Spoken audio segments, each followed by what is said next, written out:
Oke guys, hari ini permasalahan aplikasi pinjaman uang online ini masih terus berkembang ya, dan hari ini korbannya pun masih terus bertambah. Dan untuk kawan-kawan yang hari ini pertanyaannya belum mampu terjawab ya, silahkan bertanya di kolom komentar terbaru di video yang terbaru. 2 tahun yang lalu kita juga mengalami hal yang serupa dan yang sama, dan memang rasa gelisah itu, rasa takut, rasa cemas itu memang terus menghantui kehidupan kita yang hari ini sedang bermasalah dengan aplikasi pinjaman uang online. Makanya hari ini kita masih tetap memberikan support, memberikan motivasi, kita masih tetap melayani pertanyaan teman-teman yang mungkin hari ini sudah berulang kali. Meski sekalipun seperti itu ya, kita masih tetap usahakan untuk tetap menjawab pertanyaan kawan-kawan. Hari ini kita pengen ngebahas tentang peraturan yang sudah dibuat OJK.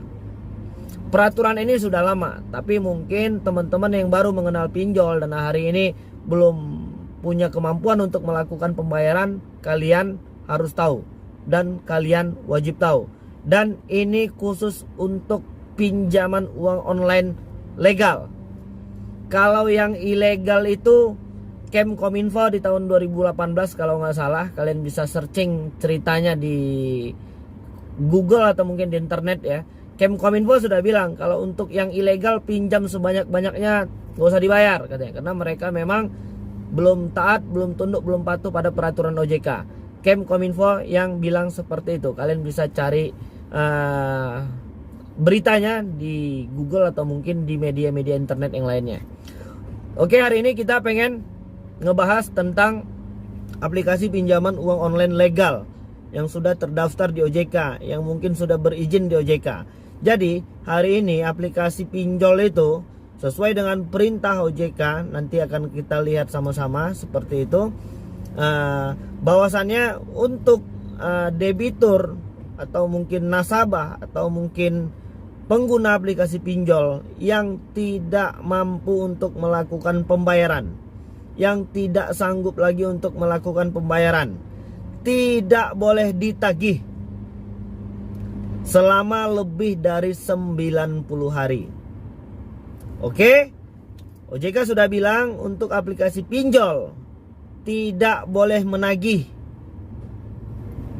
debitur atau mungkin nasabah yang sudah tidak mampu membayar lebih dari 90 hari.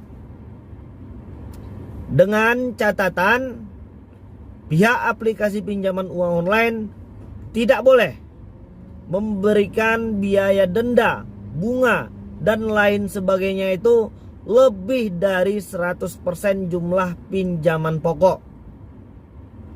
Misalnya, kalau seandainya kita pinjam 1 juta, maka selama 90 hari kita belum menghasilkan uang itu, maka pihak aplikasi pinjaman uang online hanya boleh menambahkan biaya denda dan bunga dan lain sebagainya itu 100% dari jumlah pinjaman pokok atau pinjaman awal. Jadi jumlah hutang terbanyak selama kita melakukan aksi pinjol itu atau mungkin melakukan peminjaman di aplikasi itu, jumlah totalnya hanya boleh 2 juta. Tadi kita pinjam di awal 1 juta. Dan OJK sudah bilang jumlah pinjaman yang dikenakan biaya denda, bunga, dan lain sebagainya itu tidak boleh lebih dari 100% jumlah pinjaman pokok. Jadi kalau ditambahkan 1 juta ditambah 1 juta, maka jumlah terbanyak yang boleh diberikan oleh aplikasi pinjaman uang online itu kepada kita 1 juta juga. Jadi jumlahnya 1 juta ditambah 1 juta sama dengan totalnya boleh 2 juta. Dan ketika sudah 90 hari teman-teman itu tidak mampu melakukan pembayaran, maka pihak dari aplikasi pinjaman uang online tidak lagi boleh menagih kepada debitur yang hari ini belum mampu melakukan pembayaran. Wah, enak dong bang ya, udah 90 hari nggak boleh ditagih.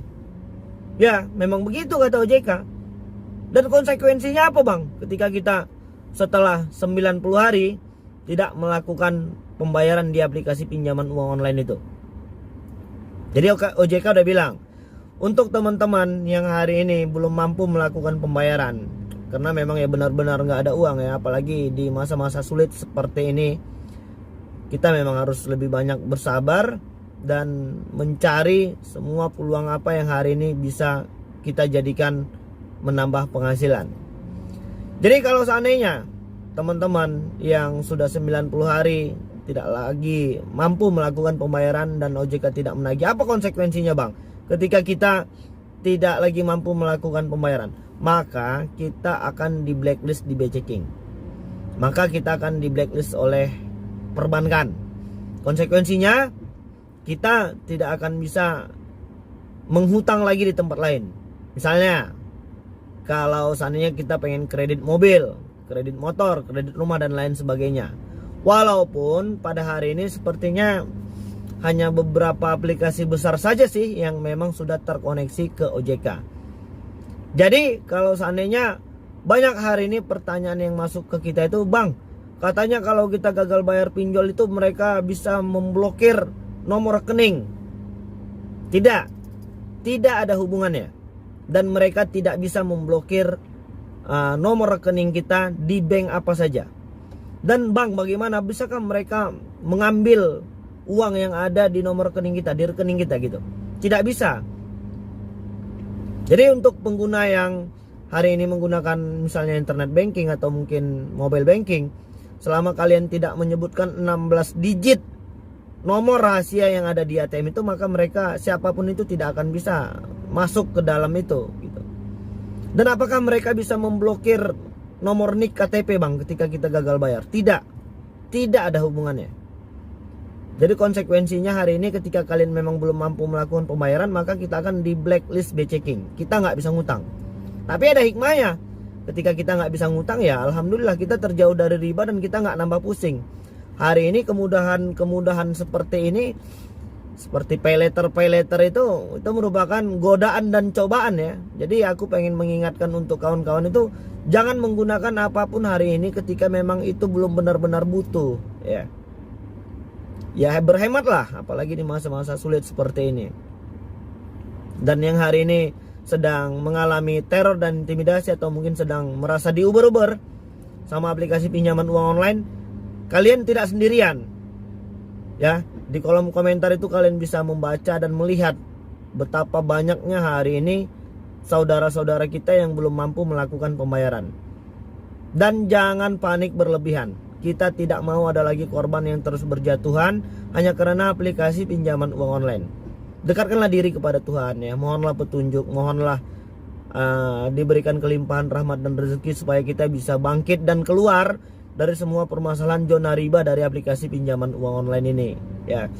Dan untuk yang mungkin hari ini sudah dipermalukan, difitnah, atau mungkin yang sudah dibuatin grup dan lain sebagainya, atau mungkin sudah dibuat sebagai daftar DPO, ya sabar ya. Kalian hanya tinggal mengkonfirmasi kepada kawan-kawan yang hari ini mendapatkan informasi tersebut. Jadi nggak perlu lagi panik berlebihan. Itu sudah biasa ya. Dan sekarang bagaimana caranya kita bisa mengupgrade diri kita menjadi sesuatu yang luar biasa.